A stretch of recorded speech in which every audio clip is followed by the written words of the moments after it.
Hi everyone, I'm Danny and welcome back to The Clique.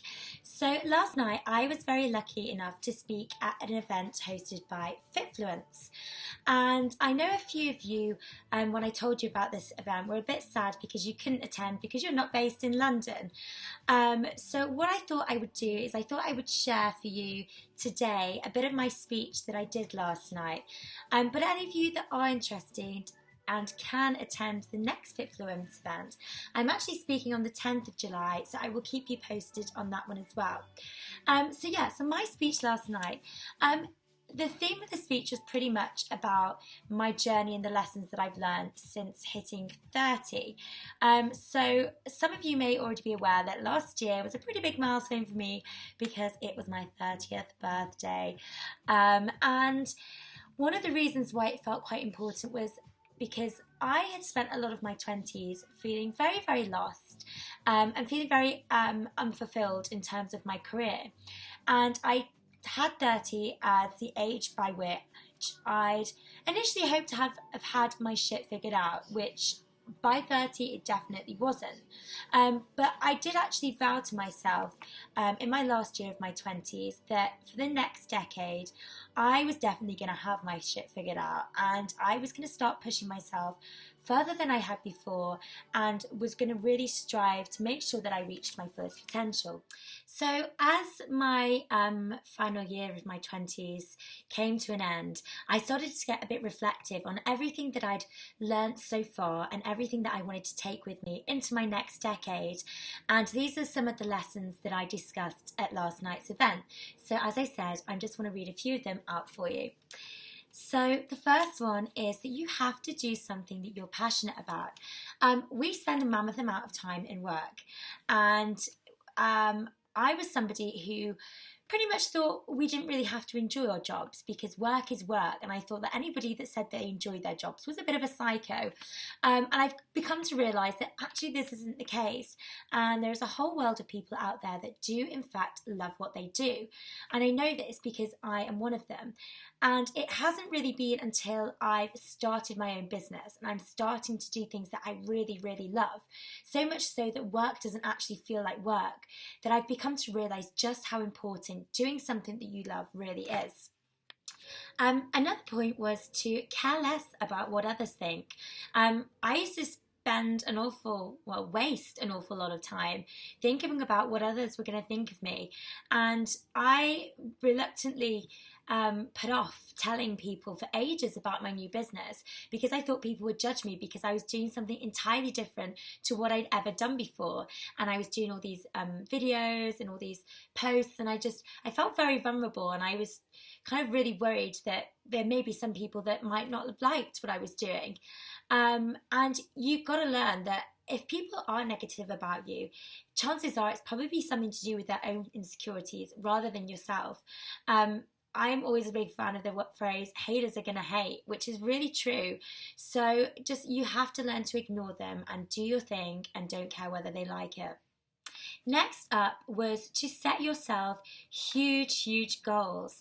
Quite often we limit our goals to what we think is achievable or realistic, but I've become to realise that the bigger the goals you set for yourself, actually the bigger you are and the more you're able to achieve.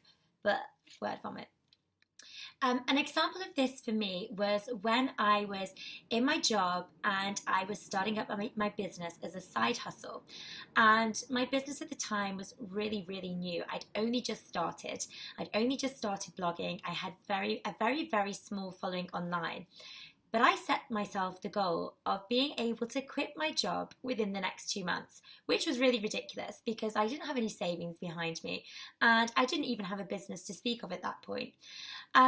But actually, funnily enough, what happened was I ended up quitting my job within 6 months, which although I didn't hit my initial goal, I was able to quit my job far sooner than what I initially thought would ever have been possible. You have to remember that if you set yourself realistic and predictable goals, you're only ever going to get realistic and predictable outcomes, and there's no fun in that at all. Next up is persistency is the key to success.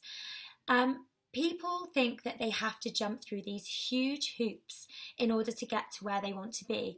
But actually, what is far more important are the small steps that we take every single day. It's showing up day after day to do things that may often feel quite repetitive, and it might get quite boring, and you might get fed up of setting your alarm at 5 a.m. every morning to do the work. But it's these small daily steps that often lead to huge giant leaps in terms of your business. And next up was one of my favourite ones. It's never too late to start something new. I was thinking my ship had sailed because I was hitting 30. Little did I know that I think 30 is probably going to be my best decade yet. But I want to tell you a story. So there's a lady, you may have heard of her. She is called Sister Madonna, and she's a pretty incredible woman. She was a nun who entered into a convent at 16 years old, and she'd never done much exercise through her entire life. Yet at 48, she decided for fun to go on a run. She was, of course, terrible, but she quite enjoyed it, and she decided that she wanted to get better at it. So she joined a running group. Now, by the age of 52, she had competed in her first triathlon, and by the age of 85, she had powered her way through 340 triathlons and 45 full Ironmans. What an absolute hero. But my point is, don't ever think that your ship is sailed. It's never too late to start something, and you're never going to be too old. So if you want to do it, there's no time like the present, and just go for it. Next up is, if things don't work out for you, you've got to think, what is the worst that can happen? People really big up failure and give it far more attention than what they need to, and make it to be this really horrendous thing that could happen to us. But actually, when you break it down, often the worst case scenario really isn't that bad at all. Quite a lot of the clients that come to me, one of the first things they say is, oh, well, what if this thing doesn't work out, and what if I fail at it? Then what? And I say to them, well, okay, go through what are the possible outcomes if you do fail. And normally they come back to me with answers such as, oh, I'll have to go back to my job, I will have lost my time, I'll have lost my money, I'll have to move back in with my parents. And in the grand scheme of things, these aren't a huge, big deal. They're not a life or death situation, and they are things that can be recovered from. So you have to think, if failure really isn't that bad, then actually it's worth taking that risk on things. Next up is surround yourself with people who get it. So there is a man, a very wise man called Jim Rohn, you may have heard of him, who said, you are the average of the 5 people you spend your most time with. I've begun to realise, particularly since launching my business, how important it is to have a group of people around you who inspire you and motivate you and keep you accountable.